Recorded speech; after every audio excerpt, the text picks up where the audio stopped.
सपना को बचपन से ही झूठ बोलने की आदत होती है। शादी के बाद भी उसकी ये आदत सुधरती नहीं है। वो अपने ससुराल में भी बात बात पर झूठ बोलती थी। क्या हुआ बहू, क्यों रो रही है तू? दीक्षा ने मेरी साड़ी फाड़ दी। न जाने किस बात का बदला लेने के लिए ये मेरे कमरे में आई और ये मेरी साड़ी फाड़ कर चली गई। नहीं, मैंने ऐसा बिल्कुल भी नहीं किया। माँ, भाभी झूठ बोल रही है। चुप, झूठ बोल रही है तू? तुझे हमने यही सिखाया है क्या, झूठ बोलना? माँ, मैं झूठ नहीं बोल रही हूँ, भाभी झूठ बोल रही है।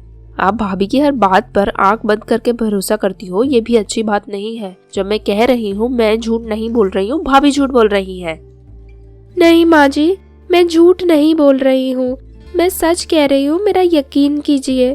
और तो और दीक्षा ने तो न जाने कितने कड़वे कड़वे शब्द मुझसे बोले जो मैंने मेरी जिंदगी में कभी नहीं सुने। ये हमारे संस्कार नहीं है दीक्षा।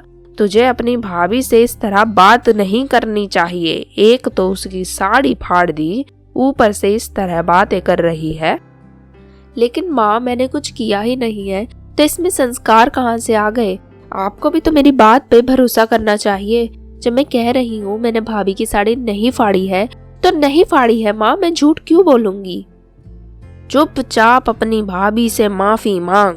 जब तेरी भाभी तुझे माफ करेगी, मैं भी तुझे तभी माफ करूंगी। और आइंदा इसकी साड़ियों को हाथ भी मत लगाना।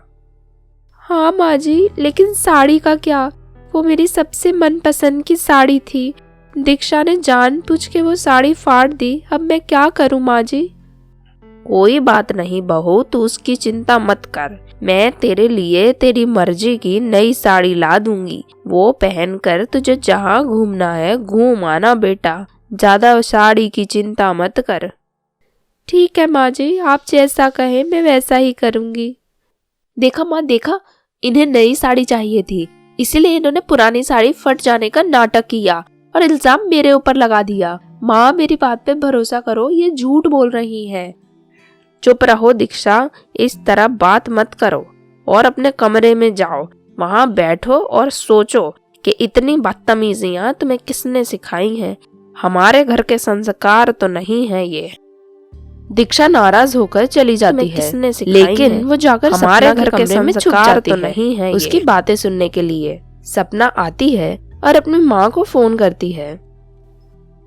अरे माँ, आपको पता है आज क्या हुआ? उस दीक्षा की बच्ची को मैंने क्या फंसाया है। साड़ी मैंने खुद फाड़ दी और नाम उसका लगा दिया। मेरी सास ने जो बातें सुनाई है उसे, ओहो, मेरे कानों को तो मजा आ गया। बड़ी आई घर की बिटिया बनी फिरती है। अब मैं बताऊंगी उसे कि मैं हूँ क्या चीज। इतनी हंसी आई मुझे तो हंसी ही कंट्रोल नहीं हुई।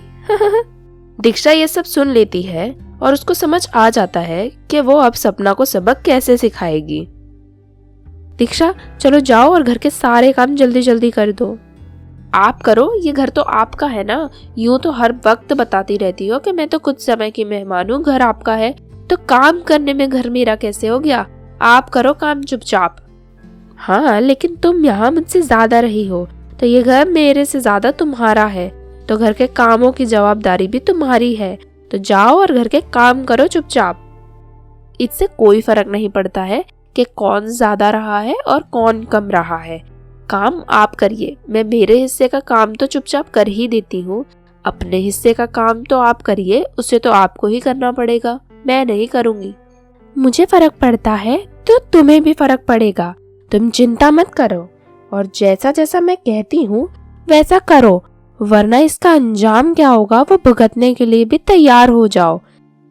अच्छा, क्या कर लोगी आप जिसकी धमकी मुझे दे रही हो कि अंजाम के लिए तैयार रहना? ऐसा कौन सा अंजाम आप मुझे दिखाओगी? बताओ तो जरा। ज्यादा मुझसे बहस मत करिए भाभी। इतने में ही सपना जोर जोर से रोना शुरू कर देती है। दीक्षा, तुम मेरे साथ ऐसा क्यों कर रही हो? माँ जी ने तो कहा था कि हम बहनों की तरह रहेंगे, लेकिन तुम मेरे साथ ऐसा क्यों कर रही हो दीक्षा? ओ माँ जी, सुनिए मेरी बात माँ जी। अरे भाभी, भाभी रोना बंद करिए, मैं कर लूंगी सारा काम। मुझे मारना बंद करो दीक्षा, मुझे मारना बंद करो। अरे भाभी, मैं कहाँ आपको मार रही हूँ। मैं आपके पैर पड़ के कहती हूँ कि मुझे माफ कर दीजिए, मेरी गलती हो गई कि मैंने आपको सामने जवाब दे दिया। जैसे ही दीक्षा सपना के पैर पड़ती है, वहां सास आ जाती है। क्या हो गया बहू, क्यों रो रही है तू? माँ जी, ये मुझे गिराने की कोशिश कर रही थी, इसने मुझे धक्का भी मारने की कोशिश करी। नहीं माँ, मैंने इनको गिराने की कोशिश नहीं करी, भाभी झूठ बोल रही है। माँ जी, आपने देखा ना, ये मेरे पैर पकड़ के बैठी थी, ये मेरे पैर खींच रही थी माँ जी, ताकि मैं गिर जाऊं और मुझे चोट आ जाए। हाँ, जब मैं आई थी तब मैंने देखा तो था कि दीक्षा ने तेरे पैर पकड़े हुए थे। दीक्षा, तू ऐसा सब क्यों कर रही है बेटा? माँ, कभी तो मेरी बात पर भरोसा करिए, भाभी झूठ बोल रही है, मैं सच बोल रही हूँ। नहीं माँ जी, मैं झूठ नहीं बोल रही हूँ, मुझे बचाइए माँ जी, दीक्षा मुझे चैन से जीने नहीं देती है माँ जी, मुझे बचाइए। बस दीक्षा, तूने बहुत हद कर दी है। अब तुझे ना कुछ बोलने की ना कुछ करने की जरूरत है। जैसा मैं कहूंगी अब तू वैसा ही करेगी। फिर सपना अपने कमरे में चली जाती है। माँ, मेरी एक बात मान लीजिए और अभी भाभी के कमरे के बाहर चलिए, देखते हैं वो अपनी माँ से क्या बातें करती हैं। प्लीज माँ, मेरी इतनी सी बात मान लीजिए। सास और दीक्षा कमरे के बाहर खड़े होकर सब बातें सुन रहे होते हैं। अरे मम्मी, आज तो मुझे मजा ही आ गया। वो बेचारी मेरे पैर पकड़ के मुझसे माफी मांग रही थी और मैंने मेरी सास से कह दिया कि वो पैर खींच के मुझे गिरा रही है। और सास भी इतनी बड़ी बेवकूफ है कि मेरी हर बात में हाँ मिलाती रहती है। और सासों को देखो तो कितनी होशियार होती है, और मेरी सास एक नंबर की बेवकूफ है, बेवकूफ। हाँ, सच कह रही है बेटा, तेरी सास तो है ही मूर्ख, जो तेरी हर बात पे ये आंख बंद करके यकीन करती रही। माँ जी, आप यहाँ क्या कर रही हो माँ जी? तू एक नंबर की झूठी है। तुझ पर मैंने बहुत भरोसा किया और तूने बात बात पे झूठ बोलकर वो भरोसा अपने हाथों खो लिया। हाँ माँ, ये ऐसी ही है। मैं तो कितने दिन से आपसे कह रही थी, लेकिन आपने मेरी ही बातों पे भरोसा नहीं किया। माँ जी, मुझे माफ कर दीजिए, मुझसे गलती हो गई, मैंने इतना बड़ा झूठ बोला, लेकिन आइंदा मुझसे ये गलती कभी भी नहीं होगी माँ जी। माँ, चलिए यहाँ से, इनसे बात करने का कोई मतलब नहीं है। ये अभी भी झूठ ही बोल रही हैं और ये आगे भी झूठ ही बोलती रहेंगी। सास और दीक्षा वहां से चले जाते हैं और फिर सपना को भी समझ आ जाता है कि बेमतलब झूठ बोलना बुरी बात है, लेकिन अब भला वो कर भी क्या सकती थी।